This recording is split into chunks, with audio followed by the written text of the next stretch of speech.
And we are live. Hi, this is Brian Armentrout with the Food Safety Foundation talking to you from Loveland, Colorado, where we've had some bad forest fires, but luckily we had some snow out here. And I'm very happy today to be joined by Jose Sabal of Sabal Food Safety Consulting. How you doing, Jose? I'm doing great, Brian. And what about you? Oh, not too Is bad. I that mean, cold weather? Is that cold weather affecting your body? well, it's been absolutely beautiful, Jose, because the fires out here were terrible. We're in northern Colorado, up by Fort Collins, Loveland area, and one of the fires, there's one and two, the number one and number two largest forest fires in Colorado history are burning here, and each of them had burned over 200,000 acres of land, and all of that smoke was coming right to us, and with that smoke, it was almost like ash coming down. It was very amazing to see that happen. And Wow. the snow actually was a great relief because it's knocked down the fires. Believe it or not, even with over a foot of snow in the mountains, the fire is still smoldering. And this morning you could still get a little bit of a smoke smell in the air. So it was very weird. And I think in the northern fire here in Colorado, over 200 people had lost their homes. 200 structures were burned down. I know, crazy. Huh? Wow, that's a shame. So are you in Florida? Where are you at right now? Yes, I'm in Florida at home. We had kind of I don't know, I'm going to say 3 or 4 days in a row raining, and everybody flooded. I mean, everybody everywhere. There is water in many different places. Now, was that So part of the hurricane? Was that Zeta or what was it? no, thanks God. That was in Louisiana. Okay, that's good. But I mean, it has been raining a lot lately. I don't know why, but a lot. Well, we could definitely use that here. Maybe it'll come up this way. So what Jose and I are doing here is something brand new. We're both really excited about this platform to be able to share and bring what we do in our careers around food safety and talk with professionals, but also to talk with people on these platforms who have questions about food safety and recalls that go on and these other type of things. So we're really excited to talk about these things. And one of the things with this is a big food safety conference that took place this week. Now with COVID and everything else, this conference used to have 600 or 1,000 people that would attend it easily. And now, of course, nobody can attend. So they did it virtually this year. So as Jose said, he's at home right now where we would be at this conference. So there was a lot of changes that took place with the SQF standard and what people are audited to. So how was the conference, Jose? Well, I mean, sorry about that.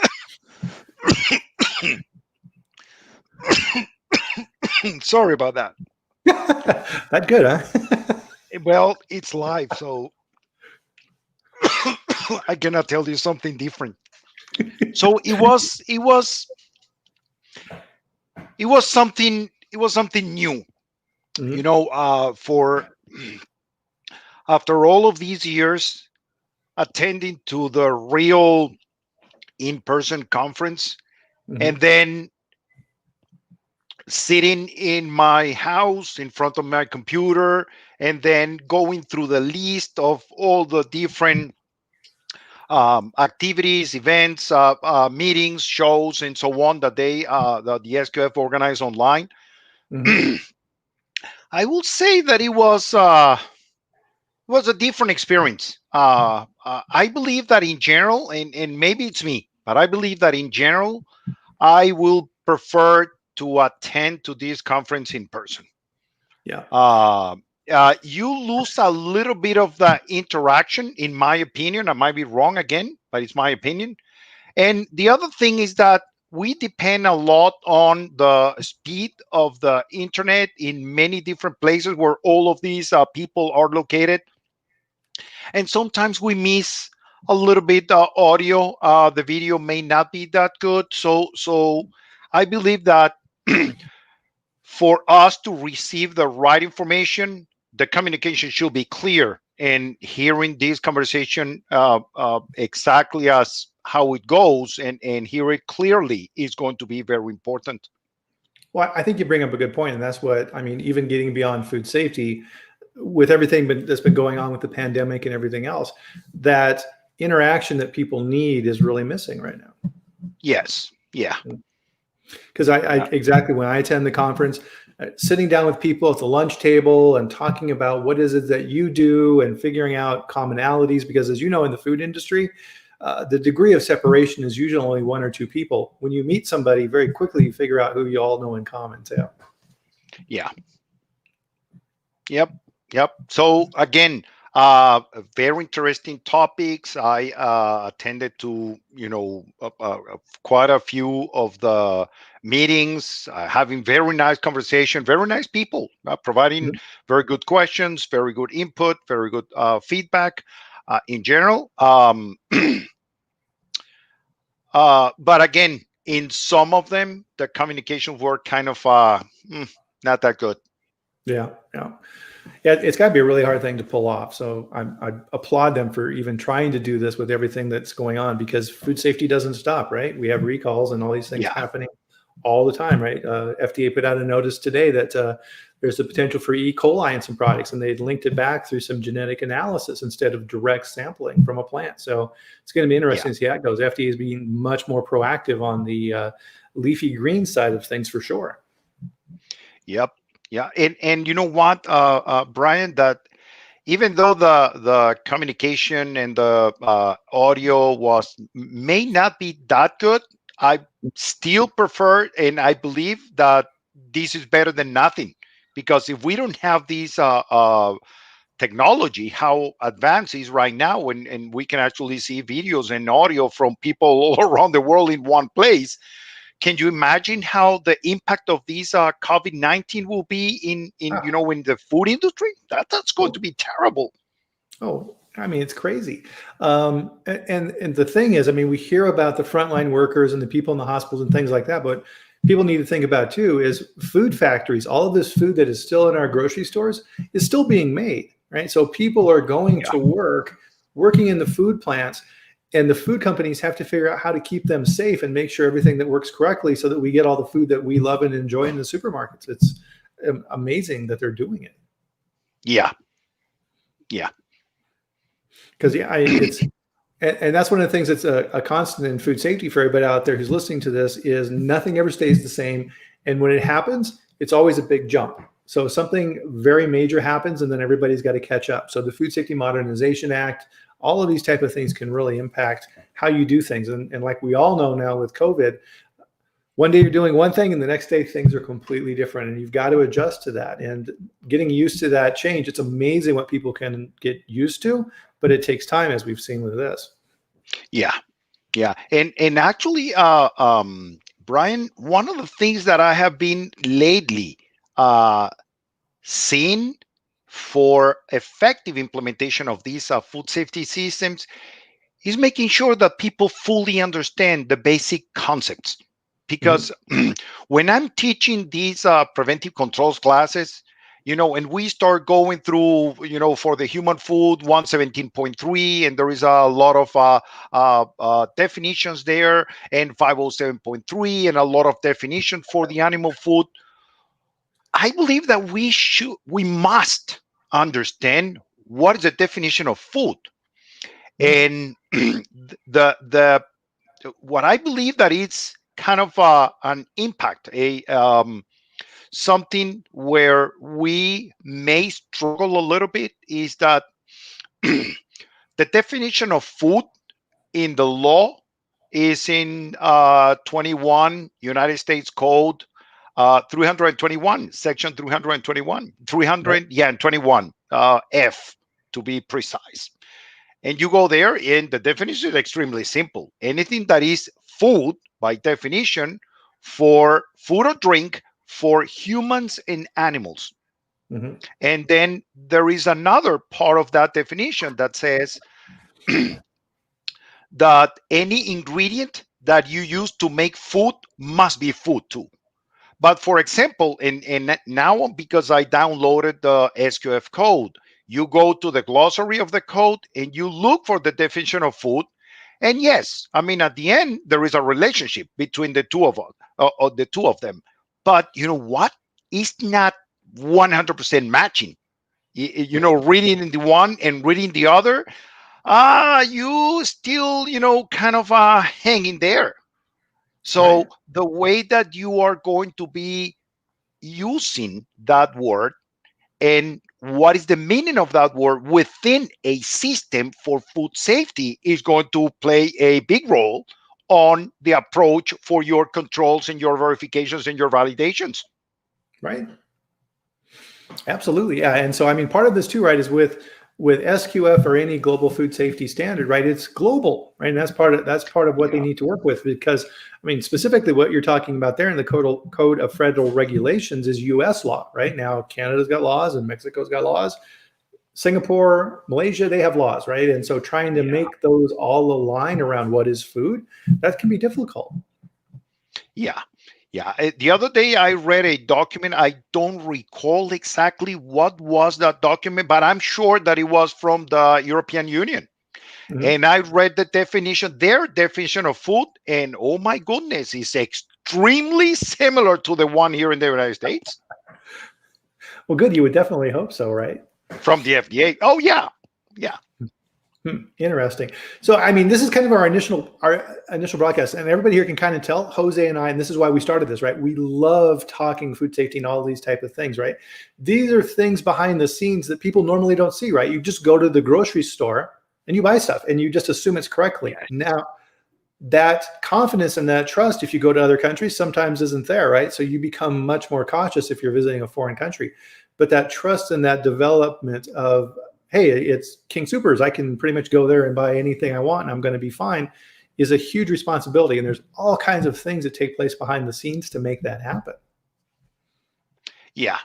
Yeah. And it's, I mean, just looking at the minimum requirements for making food. Yeah, you need to comply with all the rules and regulations and laws and whatever in the country of manufacture and sale. And like you said, what is the regulation for, and I'm going to say allergens in Singapore? What is I'm going to sell some products in China. Well, what is the regulation in China? How do you know that you are labeling properly your products and they're being made here or in any other country? Well, that's huge, right? That's a really good point, because allergens are something Yeah. that's not the same. The allergens in the US, there's a list of allergens, but there's allergens in other countries that the US doesn't have. So sesame, Yes. right? Around the world, sesame is a big allergen. In the US, it's not considered an allergen. Not yet. Not yet. It's coming. It's coming. Mark my words on that one. I believe so. Yes. Yeah, but still. So how do you label that? Oh, in the United States, you can put it within parentheses in the main statement of the ingredients, or you may add the contains a statement. But that is not exactly the way that it might be in other countries. Exactly. So you need to think about these things if you're selling outside of the US, or even if people you sell to are selling outside of the US. You need to know that. Yes. Yeah, you need to know that. Definitely. So what's really cool about this is, right, we get to talk and do this face to face and see things. And so we're looking at your house. You're looking at my house. How about a tour? What am I looking at in your house there, Jose? Well, I'm in my room. Yeah, because my grandson is out there, and you do not want me to open that door. How old? He's 3 and a few months. Yeah, he's too young. Nice. And visiting grandfather. Now, so for me working at home, it's been interesting because, like you, and we'll talk about your business a little bit. Jose has got an amazing business in his consulting side where he trains, and you can see in this conversation he's an amazing trainer. And I traveled tons with my consulting business as well, going to clients and all these type of things. And now, of course, like everybody else, that's stopped, right? So now, this is my office. And one of the things with that is my dog. So I've got, so no kids here, just my wife and me. And we have a Yorkshire Terrier, Lenny, and he's almost 15 years old. He's 3.5 pounds, and he's decided, Jose, I don't know, can you see this? So come here. But you know what? This is Lenny. Brian, you know what? There is something that maybe is something that you can fix. But right now, what I can see on the screen, and I have my iPad connected, is just the background. I Just the cannot background. see you. So maybe there is something on the configuration of the live chat that you can tweak in order for us to show up on the screen. That's a good question, and that's why we're figuring out this first broadcast, right? Oh, yes. Let's see here. Remove from stream. So let's see. So, whoops, there's me. There's you. There's us.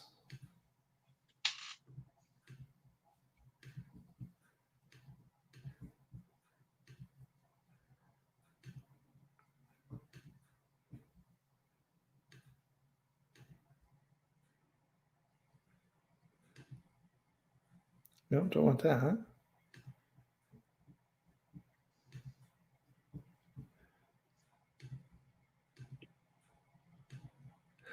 I don't know. We're gonna have to figure this out.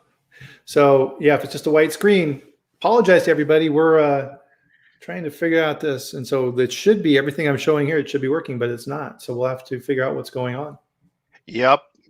So maybe, and I don't know, I'm just guessing, Brian, that maybe it's because this background that we decided to put, right there is preventing our live streaming showing up.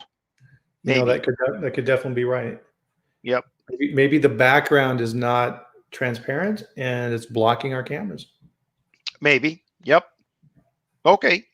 Well, so let's see. So somebody on LinkedIn said, "Hi, Brian." Hello. Is that you?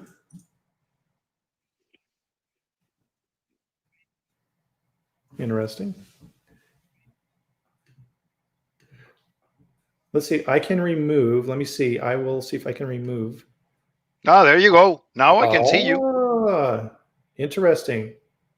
So the background was blocking. Was blocking the, yep. Look at that.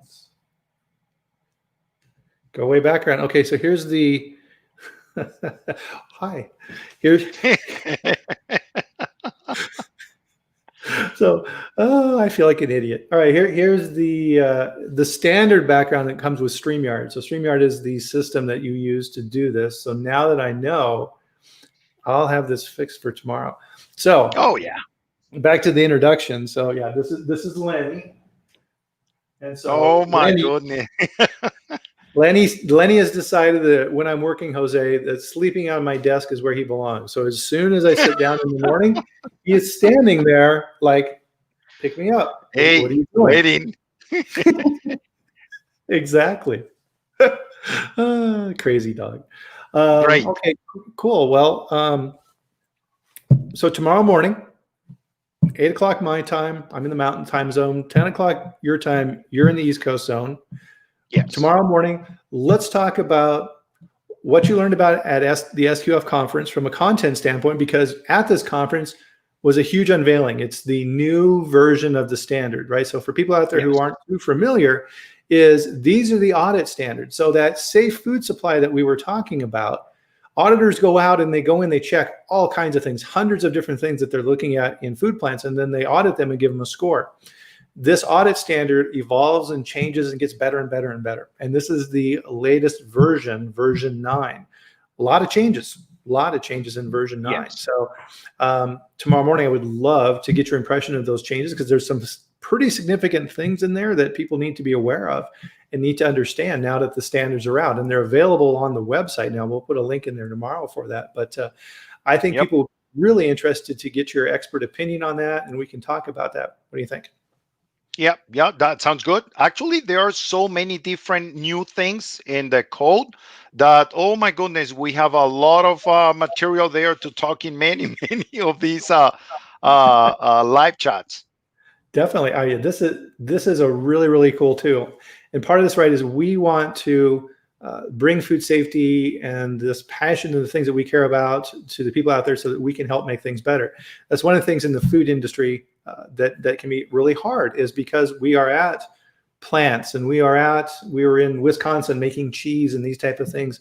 And we don't have the chance to interact and get better by talking with people who do the same thing we do. And so I think this is, part of this is our attempt to start bringing that awareness and using some of these new post-COVID tools to do that. Yeah, yeah. And actually, I mean, I remember, Brian, when I spent almost 10 years auditing. And if you tell me, Jose, is there anything that you can actually do remotely in an audit? I will say yes.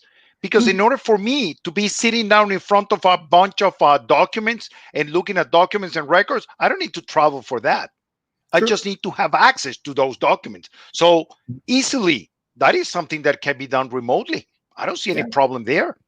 No. Now, do we actually need some, eyes there to determine effective implementation, talking to employees and so on? Well, I will say yes. Mm-hmm. Yeah, because part of this, right, is I think at a higher level, right, the overall thing is change is hard, right? People are used to doing things a certain way. It's like, no, auditors have to be in the plant. Auditors have to do these things. But I think you're absolutely right. Some things you can check, but still you've got to get eyeballs to eyeballs with people and say, okay, this is what you're doing. Show me. Teach me how you do these things, right? That's really where things get learned. Yeah. And kind of as we're talking here, maybe a good way to close this out is we're just kind of assuming here that people know who we are, Jose. So maybe we should kind of give a little background on who we are. Sounds good. You start, please. Okay, sure. So Brian Ermentrout, as I said before, I live in Colorado in the Fort Collins, Loveland area. I grew up in Wyoming.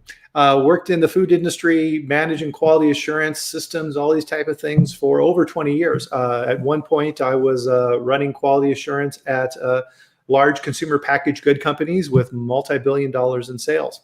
At one point, about 5 years ago or so, decided it was time to try something new. So began consulting. And it was a huge learning curve for me because in what we do, Jose, we get very, very specialized about like the things that we're talking about here, but running a business is a completely different skill set. And it's a very humbling experience because you realize just how little you know in those other areas. So it was really good for me though, to help me grow in these type of things.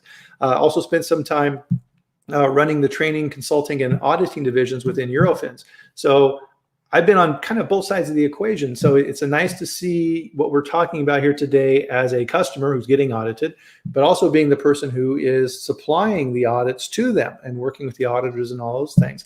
And that's how you and I met is through Eurofins, and you're one of the trainers who works with them as well. So that's me. Yeah, and I'm still working for Eurofins, but again, like you, I do have my consulting firm since 2008. Thanks God, very successful. In the past, I worked as a director of quality control in seafood company in South America. We were exporting everything into the United States. So we were affected by the seafood HACCP when it came into life in 1996. And then I moved to the US and I started doing some importation of food. So I also dealt with all the things related with importing food and making sure that all the suppliers are verified and they know whatever they're doing. Having the visit of the FDA a few times and having conversation with the inspectors, checking the products at the port of entry. That kind of stuff is a very good experience, let me tell you. And then auditing for, again, almost 10 years, but I always love to teach classes and consult. So in 2000 and what was that, 17, about 17, 18, I just quit the auditing portion. Well, hold on. I should not be saying quit. I'm quitting on third-party audits.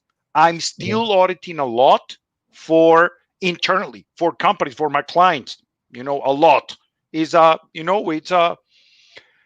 it's a valid assessment of their systems and eventually their suppliers. I'm also auditing for the suppliers of my clients and something like that. And again, developing a lot of documentation, and I'm an instructor for the preventive control for human food, preventive control for animal food, the foreign supply verification, product safety rule, I'm an instructor for all of the classes of the SQF. And I mean, I cannot help it, but I mean, if anyone is asking me, Jose, can you help me with my, I don't know, I'm going to say FSSC 22000 or BRC or IFS. I mean, they are all benchmarked against GFSI. So, I mean, if you read the benchmark requirements in GFSI and you read all of these codes, it's just a different word, a different way to write the same thing. Yeah, but yeah. I mean, we can help anyone, basically. Yeah, pretty much. That's a good point. So one of the other things that's kind of cool on here, Jose, is we have a feed in here where we can look at people's comments. So we're getting quite a few comments in here, which is super cool. Can you see those on your side? I can see them. So yeah, we have questions that we can pop up like that. Well, this is really cool too, right? So I can put up a banner here that says, "Hey, look at that! Ask us a question," right? So people can ask us questions if they want. This is super cool. I'm enjoying this. So there are some questions here. I don't want to pop anybody's things up here because I'm sure they're private.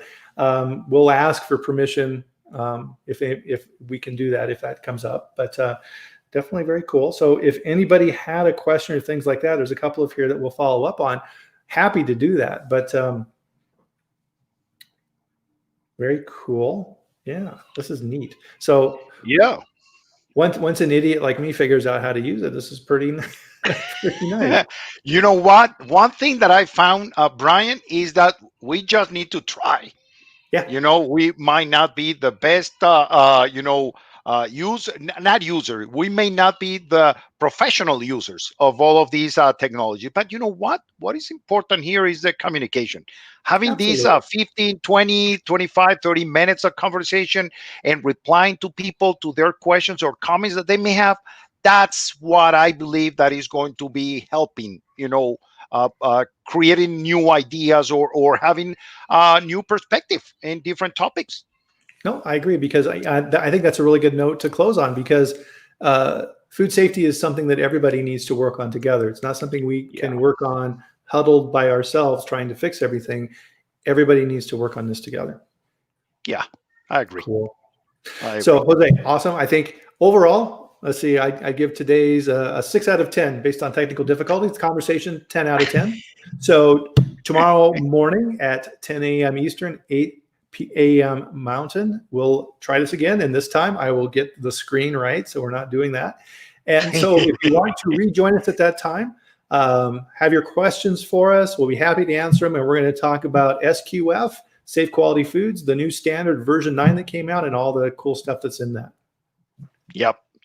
Thank you for the invitation, Brian. Oh, you bet, Jose. We'll talk to you tomorrow. Okay. Bye. Bye, guys. Bye, everybody.